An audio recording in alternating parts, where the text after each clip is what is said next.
রুদ্র আর তৃষা একে অপরকে চিনত ছোটবেলা থেকেই।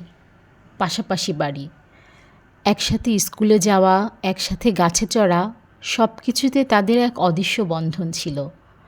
রুদ্রের চুপচাপ স্বভাব আর তৃষার প্রাণবন্ত হাসি একে অপরের পরিপূরক ছিল। সময় এগিয়ে চলল।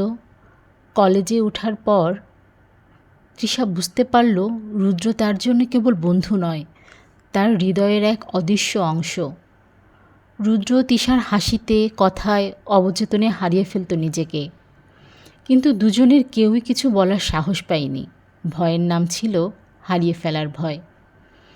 একদিন তৃষা রুদ্রকে বলল, জানো রুদ্র, মাঝে মাঝে মনে হয় কিছু কিছু সম্পর্ক হয়তো বলার অপেক্ষা রাখে না। রুদ্র হেসে উত্তর দিল, হয়তো কিছু বলা আর না বলার মাঝেও সুন্দর একটা সম্পর্ক থাকে, তাই না? তৃষা কিছু বলতে গিয়েও থেমে গেল। হয়তো সেও বুঝে গিয়েছিল ওরা দুজনেই সেই অদৃশ্য আবেগের ভাষা বুঝে ফেলেছে। তারপর একদিন হঠাৎ তৃষার বাবা বদলি হলেন, অন্য শহরে চলে যেতে হবে। যাওয়ার আগের দিন তৃষা রুদ্রকে ডাকল নদীর ধারে।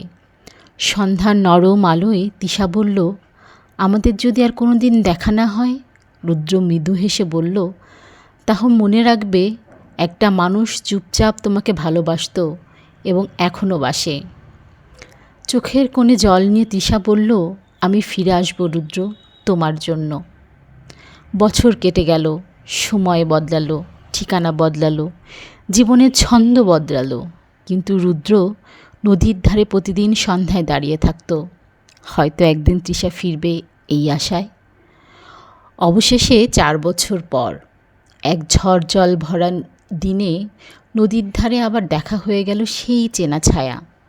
ভিজে চুল, কাপা ঠোঁটে তৃষা দাঁড়িয়ে আছে। রুদ্রর বিশ্বাস করতে কষ্ট হচ্ছে।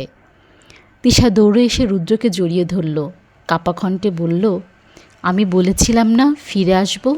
রুদ্র মৃদু হেসে বলল, আর আমি বলেছিলাম আমি তোমার অপেক্ষায় থাকব। নদীর ওপারে সূর্য ডুবছিল, আর এপারে দুটি হৃদয়ের নতুন করে মিল হচ্ছিল। ভালোবাসা নিঃশব্দ, চিরন্তন ভাষা, যে ভাষা বলার অপেক্ষা রাখে না। আসলে রুদ্র আর তৃষার যে ভালোবাসা, এখান থেকে আমরা বুঝতে পারি পবিত্র ভালোবাসা অপেক্ষায় থাকলে একদিন না একদিন আল্লাহ তাআলা তাদেরকে মিল করিয়ে দেন।